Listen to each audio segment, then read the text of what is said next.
All right. Hello, everybody. We are live All right, and welcome. to Style. Business. I don't know why we keep We doing never that. like that as the intro. Welcome to Lifestyle Business on Launchpad TV. Yeah.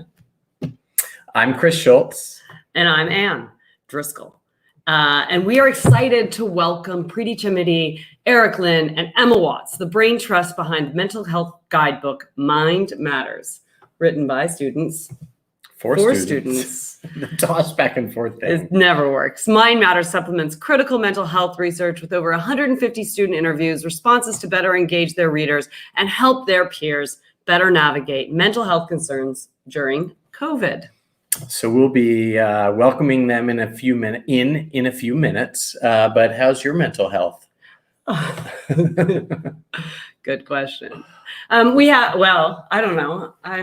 I'm here dressed as Mamala, and my mental health is doing fine. Hopefully my sparring partner today won't interrupt me or go over his time consistently. I'm talking, Chris. I'm talking. Please let me talk. Anyway. There's something on my head. I think we all tuned into the debate last night. I know plenty of folks who were anticipating the fireworks to come. They, of course, forgot that the great fizzler of fireworks is Mike Pence, which is his job to just defuse any potential sparks of excitement or enjoyment or anything. But it was interesting. I had some interesting text messages from both sides of the aisle during the debate. Did you have any comments? I'm interested in your comment. I'm gonna, not interrupt your time. Let my 2 minutes go through. No, if I learned anything, that is true.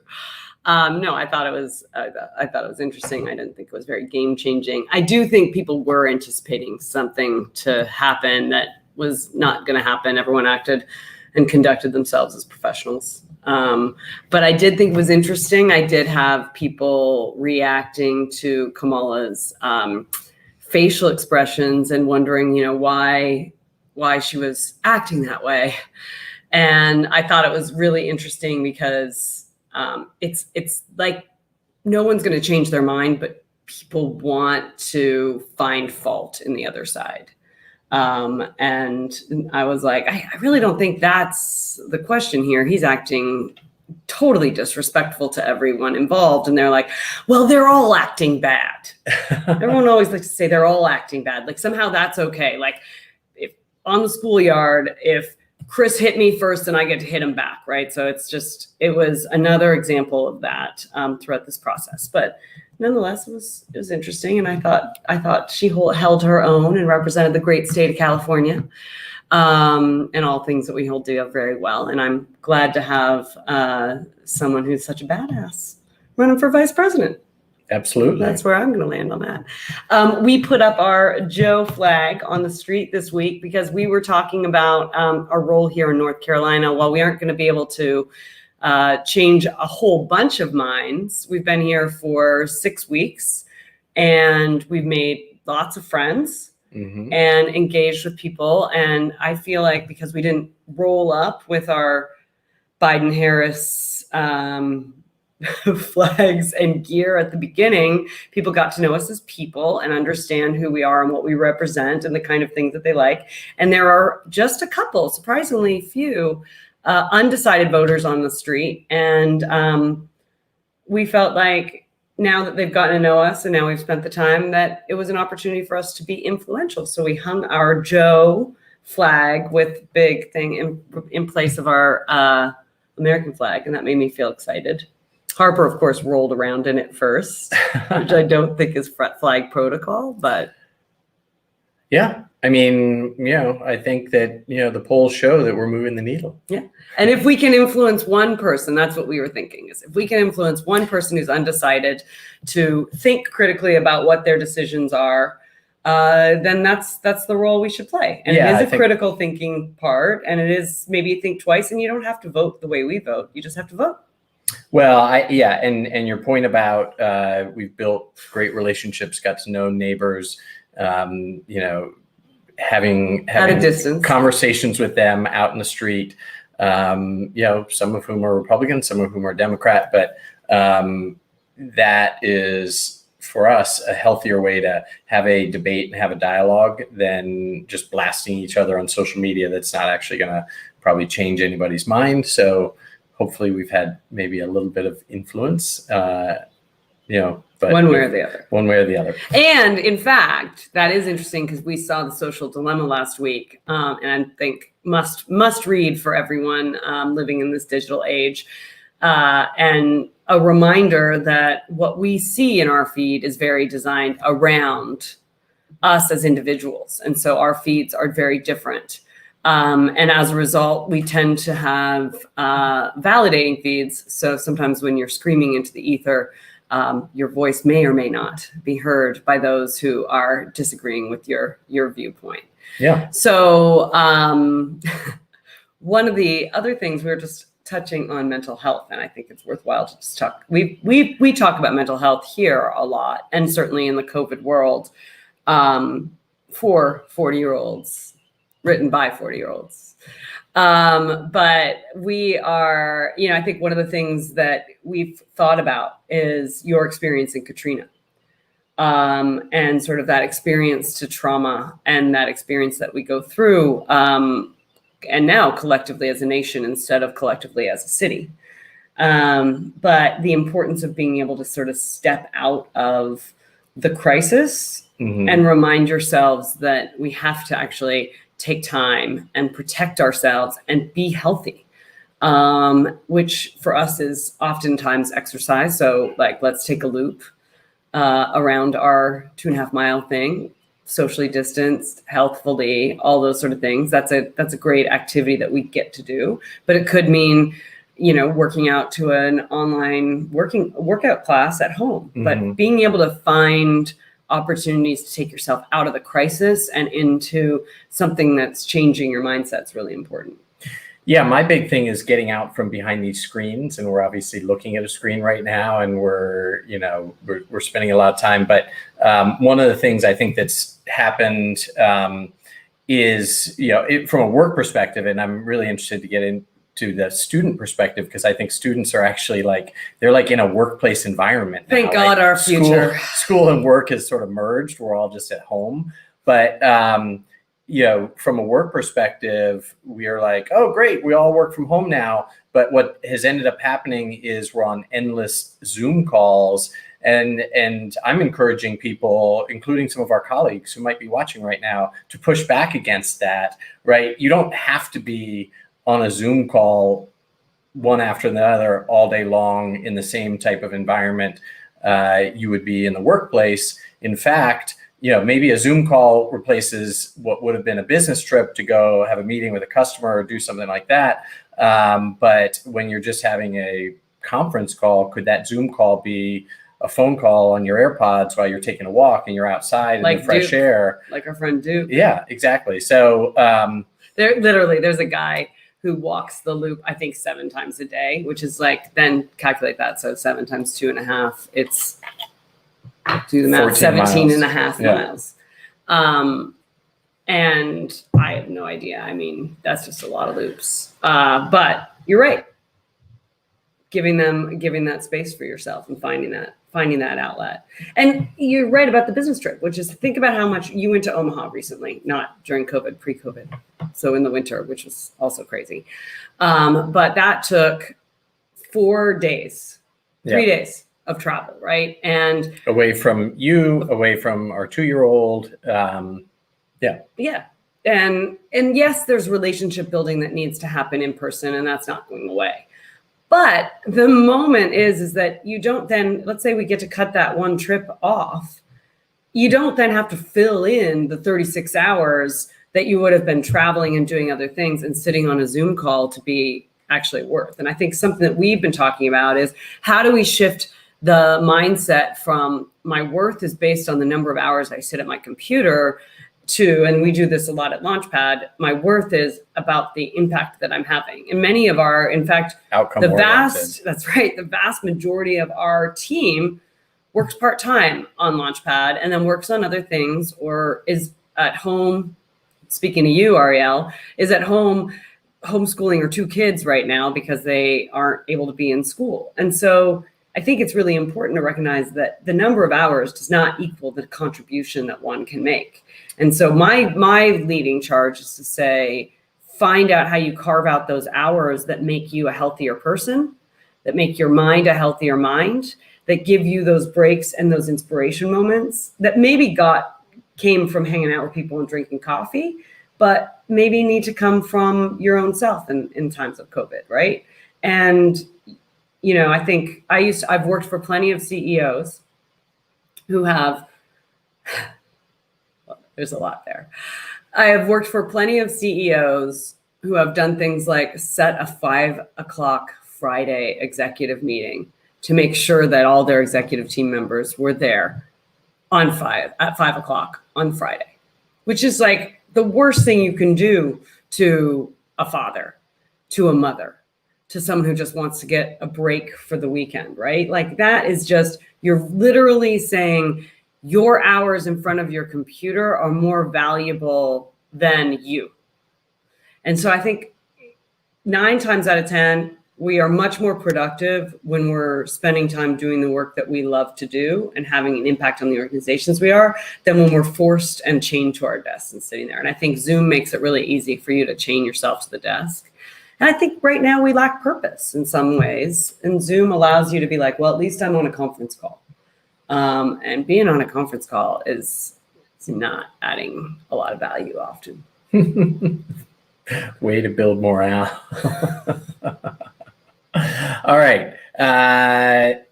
Why don't we get to it with our guests? What do you think about that? I think that's right. I'm going to let you finish. I'm just teasing. Come on, that was funny. I think that the most important thing from my perspective is that over the last month of being here in North Carolina, we went from basically at the end of our mental rope. We had been dealing with COVID. We had been dealing with the impact on our business, shutting down 2 of our locations, just an extremely shitty business situation. Then followed that up with the wildfires in California that we evacuated from and burned our entire neighborhood, and all of our neighbors lost their homes. We were just literally on our last rope from a mental standpoint. So this has been very restorative. I was expressing to my mom how grateful we are to her that we've been able to be here for the last month or so. And yes, I think we've restored our mental health by being outside, by surfing, by taking walks, and meanwhile working at the same time and being as productive as possible, but not being chained to being behind the screen. So yes, I think that from my standpoint is a healthy way and something I would advocate for people who all are going through some sort of a trauma and challenging times right now. Everybody, we all are across the world, right? As we say, Globally. Take a break, Hazel. Yeah. No, I think that's right. And let's jump into the conversation. But I will say you're exactly right. If there was a before and after for mental health for Chris and Ann, this is the after. And the before would have been me not able to open my stroller, insecurity, in tears, leaving the car seat back, forgetting the food for the baby, and running through the airport as if I was bat out of hell to barely make our plane. Mm-hmm. That would be our before. And I am very grateful to be on this side of that process. And I know that has been us giving ourselves the break and the time to get through that and to just process and give ourselves a break. But we're not going to give these guys a break. So we've kept them waiting. Line it up. Let's get them waiting. And now students from across the globe are studying with the uncertainty, anxiety, and stress that stem from COVID-19. putting a much needed spotlight on the importance of mental health among young people.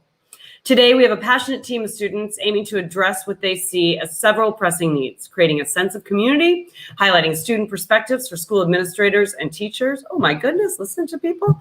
And educating people about how significantly mental health can be impacted while isolating in quarantine. Here now to talk about how they are helping their peers to navigate these struggles with their mental health guidebook, Mind Matters, are Preeti Chamiti, Eric Lynn, and Emma Watts. Hi, guys. Hello. All Hi.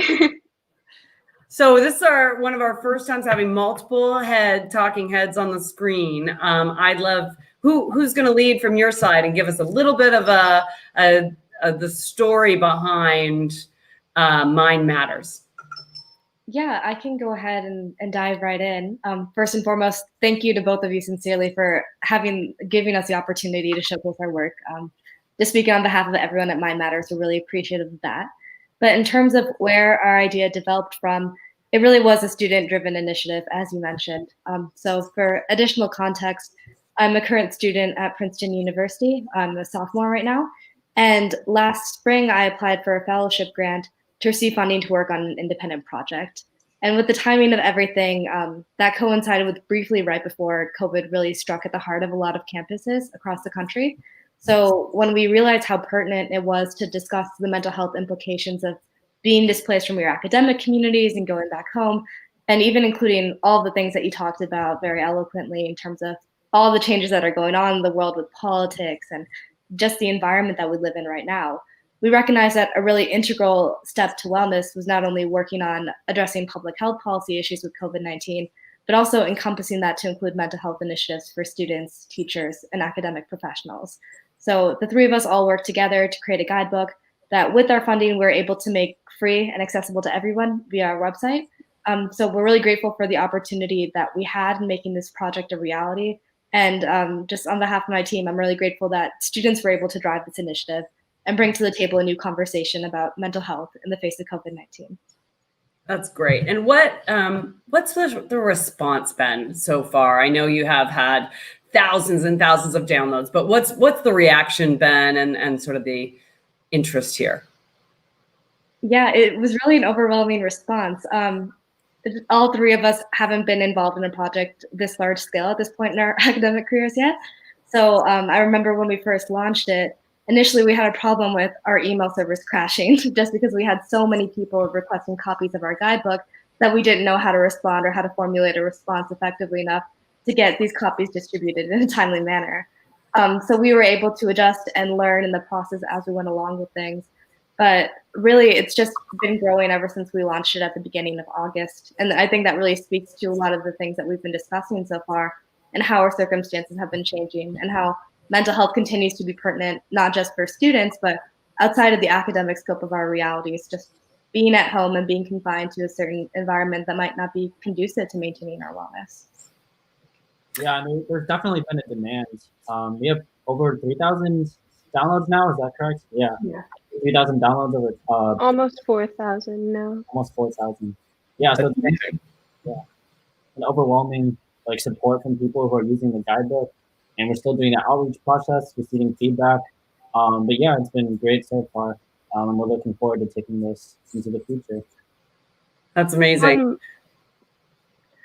On my side, I've actually talked to my counselor, the director of counseling at my university, and he's been graciously using it and learning how to adapt to online counseling sessions now, and he's found that really valuable. Additionally, I've talked to teachers who have used it in their classes as well, and they have all it's been well received. That's great. So I was sort of looking for resources around mental health during COVID, which is how I came across you guys and came across Mind Matters. I'm particularly interested in, what really struck me was that this research was being done by students. You guys are all students, and then it was being informed by a lot of the interviews that you're doing with students, and you interviewed students across the country in all 50 states. Tell us some of the things that you're learning and that you've learned from a student perspective, and then I'm going to follow up with things that you would advise educators, but in particular teachers. Parents. We have parents who are watching this, but give us the student experience. What are you guys going through, and what are students around the country going through right now?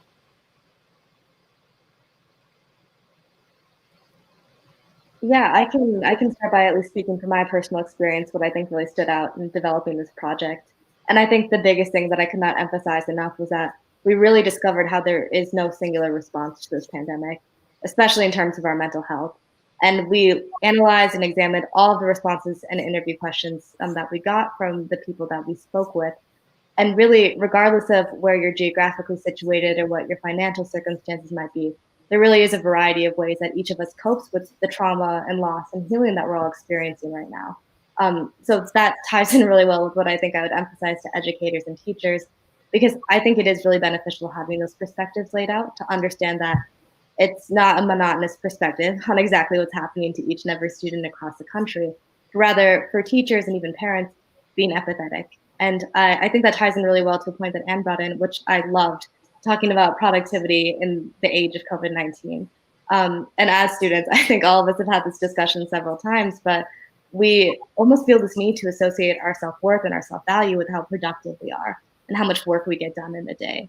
And although I recognize the fact that we wrote a guidebook over the summer, and we obviously spent a lot of time over the summer doing that, at the same time, that in no way is indicative of what type of work we wanted to present and let out into this community that we're working for, because we ultimately understand that these times are different than what they normally would be, to say the least. So regardless of what you're going through, and regardless of the fact that we're all impacted by COVID, our responses take on different forms, and it's so important to be understanding of that. That is interesting. I think one of the things that I find is people react differently to the circumstances and the trauma, and then their initial reaction tends to be their initial reaction when crisis comes, right? And oftentimes a crisis lasts for not always as long as this is. And so we've had friends who are like, oh my gosh, I've got this idea and this idea and this idea, and we got to do all these things, because my initial reaction is like to just keep moving. And it's really hard to maintain that. And so I feel like that's something that we see commonly is that your knee-jerk reaction is not always the healthiest. And so I'm hoping people are processing, like, I think we're reacting and managing things differently than would be our normal, because it's not normal. Right. And even when we were working on designing the book, none of us had the foresight to consider how long this pandemic would last. And in the middle of writing our guidebook, actually, is when we were receiving decisions from college campuses about whether or not we would be returning in the fall and what our futures look like. So it is really important to be considerate of how different the future might look for each and every single one of us. And I think that's a really excellent point. How do you think students are being impacted, both high school and college students, but in non-academic areas of your life, right? High school and college are so much about relationships and friendships and finding your tribe and building your community, and all sorts of sort of personal development that is really important and is about being around other people and peers and learning, just sort of exploring and learning. How are those areas of your life going? How are you developing in that? Is that all sort of Zoom calls and sort of online and social media, or is there a void there, or are there things that are sort of filling that in? He wants to know if there's secret parties he can get invited to. I can take this. I think the pandemic has definitely had a huge impact on like the social aspect of young people's lives. I remember like taking classes in the spring when they all went online so suddenly. It was so hard to, connect with the teacher, connect with the other students, make those like friendships that you'd be building if you're actually in class, if you're meeting people in person, even like extracurriculars in person. you're just not able to have that same personal connection over Zoom. And that's really hard for me because then it's all work almost and no, like socializing with people. So I actually decided after Princeton went online for this coming semester, I decided to take a gap year. And I think that was a good decision for me, just for my mental health. And I can not have to stress so much about online classes and focus on just trying to maintain my relationships over, Zoom and FaceTime. And I think that was the best for me, but it's different for everybody. And it definitely had a huge impact on my life. So. I mean, I think that's interesting, right? Which is, and something that we've talked a lot about, and as we think about just what we're doing, there is a benefit if you can step outside of the crisis and think about what do I actually want to do and what's going to be good for me, then what you have the ability to be able to do is say, all right, well, I'm going to design the right answer for right now for me. And something we've talked about is we're like, well, you know what?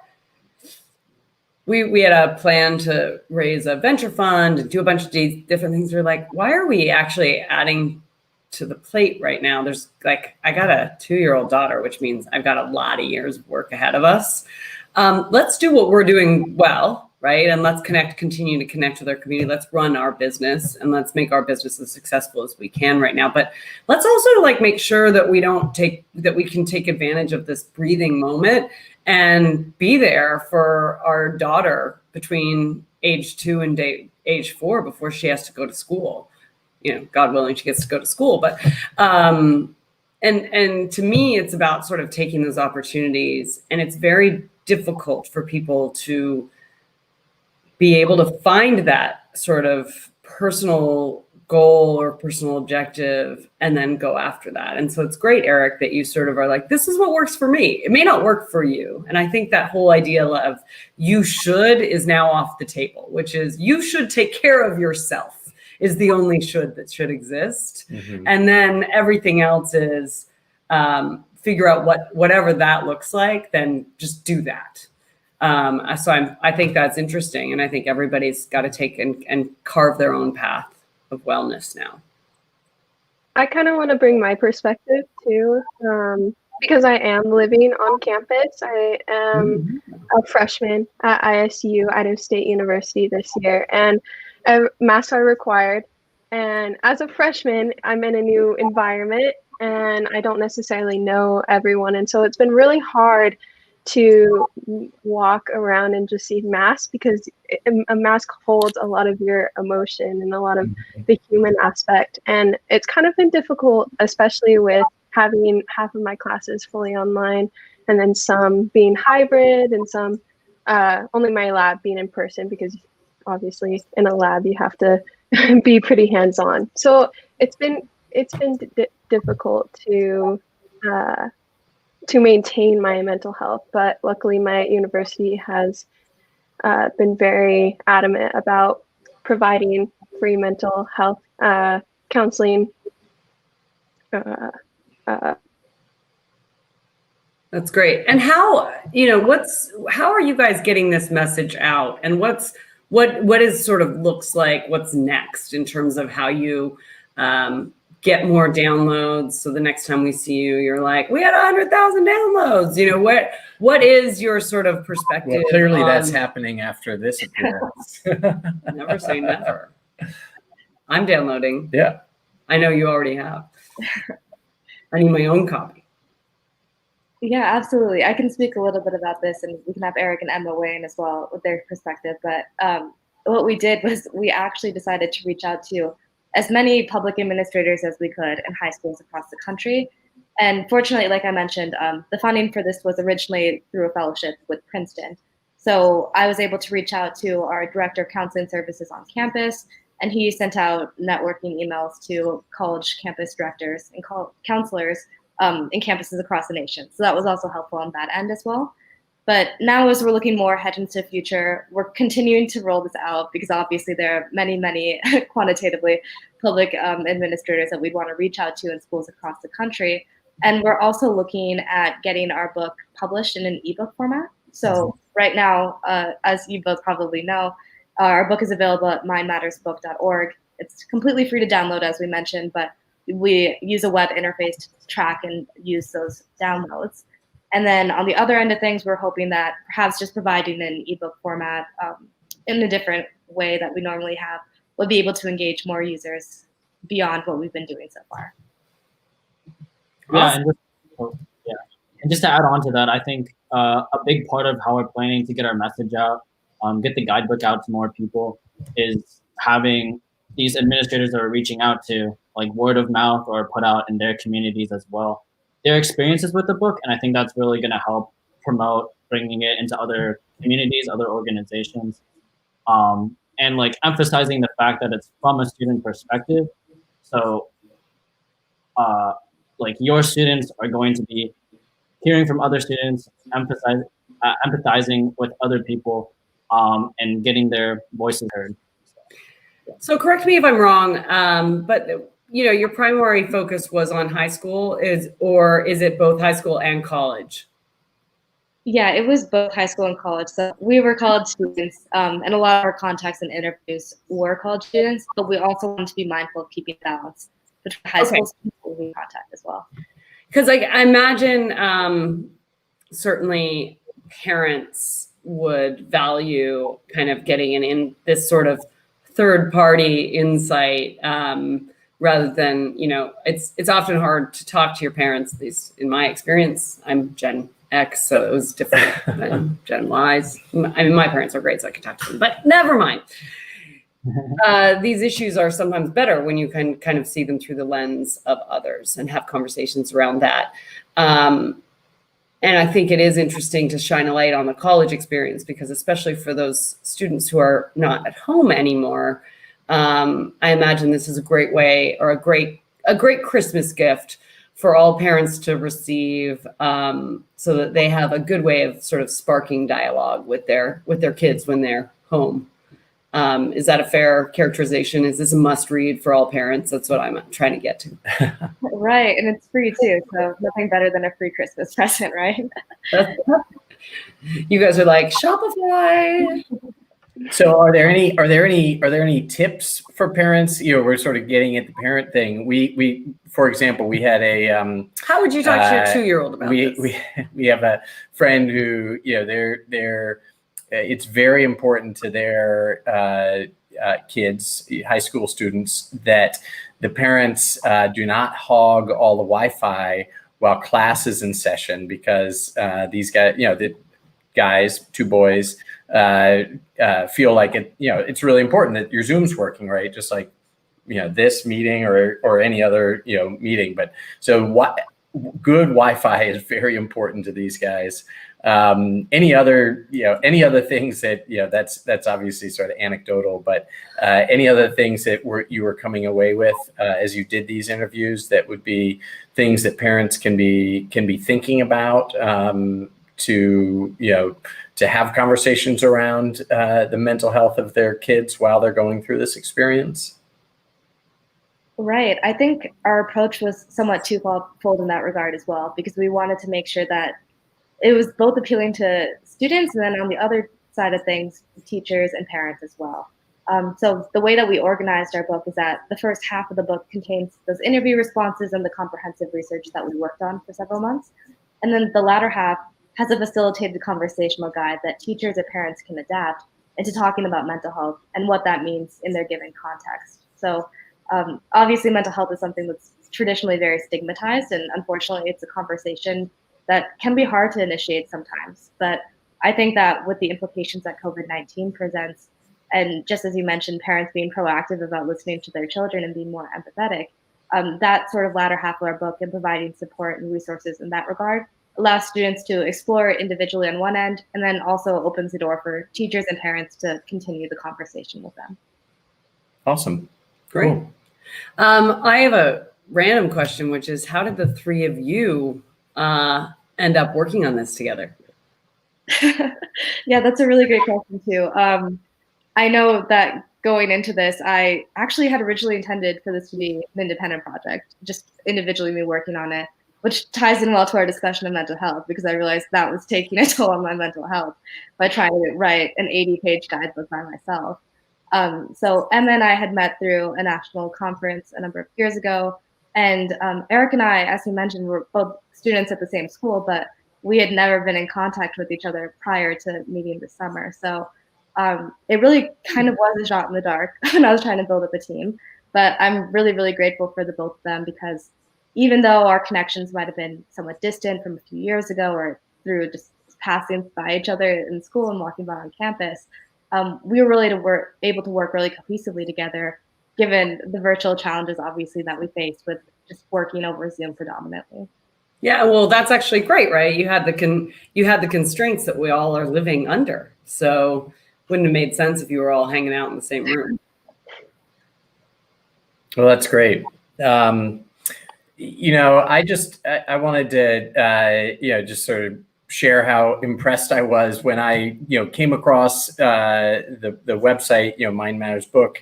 You know, I expected it to be some, you know, academic researchers, you know, PhDs, you know, somebody who was really sort of thinking this through. And there's actually not that much research. I think that, you know, the initiative that you took in writing the book, and the book's available now, 80-page book that right when people need it, it's very impressive. So I just want to commend you on the work that you're doing and the work that you're doing, you know, so early in your careers. You know, it was really nice to have you on today, and nice to come across such a helpful resource that you guys have put together.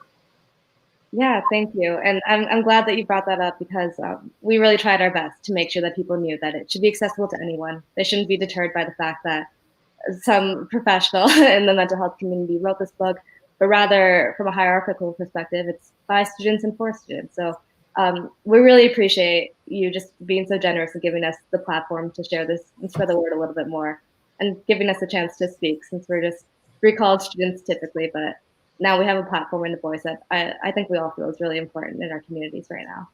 That's right. And in my career, underestimating anyone, regardless of age, old or young, is usually a path for failure. So we're grateful for you to be doing the work. And, you know, we can learn from everyone. And the only thing that makes you old is if you stop learning. So congratulations on just starting your journey. I can't wait to see what you guys do, and feel free to reach out to us to be helpful in any way. We've got a great platform of active and engaged entrepreneurs from across the country who I know are going to be really impressed and excited to dig in on this topic. And they're facing it themselves, whether at home or in their own work. So thank you guys so much. That was the team behind Mind Matters. Yeah. And we look forward, we're going to pass you guys back into the back room. And we look forward to seeing you guys. We're going to be in a different spot next week. We are on our way to the Netherlands of Canada, my home and native land. Netherlands or to Canada? You get, okay. So we're going to be going to Canada next week. We're going to be going to Quebec. To see my family. We will be in quarantine for the mandatory 2-week period. And we will likely have Zoom and internet conference capabilities, we hope. But nonetheless, we're going to go up there. We're too close to make it, and that border never opened. So we're taking the band back on the road, heading up north, enjoying some crystal clear waters, bright blue skies, and some freezing cold temperatures. And hopefully we have good Wi-Fi to come to you live again next Thursday. Before we do go, let's make sure we do our member magic, our shout outs for the week. That is right. Yeah. So in Stockton, Oracles of Truth is growing. We mentioned Oracles of Truth on the last show, that they were planning to launch a code academy to provide the Stockton community members with marketable skills. And now that plan is moving forward as they double their space at Launchpad Stockton. We love to hear about expansion. And in Newark this month, we are excited to welcome new member Angela Onafawara of, help me out, EA Olafunke. I like that. EA Olafunke. Awesome. Yeah. Ileola Funke is a custom high African style home decor store based out of Newark, New Jersey. And I'm about to go on your website and maybe be a customer. I can't 'Cause wait I to check out their cannot wait stuff. to check out your stuff. Super cool. So welcome. And coming up next week, we've got Eric Sapp, president of Public Democracy, to talk about us big data and empathy-based machine learning, which is being used to tackle some of society's biggest challenges. Yeah, including empathy is a helpful skill we learned about today. To speak to your kids or your students or each other, your spouse with empathy. So again, thank you very much to Preti, Eric, and Emma, who joined us from Mind Matters. mindmattersbook.org is where you can download it. We'll put the link below the show when you watch it on YouTube later. It's been great to see you guys. It's been great to be here. As we said, taking the show on the road, so less nautical attire and more fuzzy sweaters. See you from Canada next week.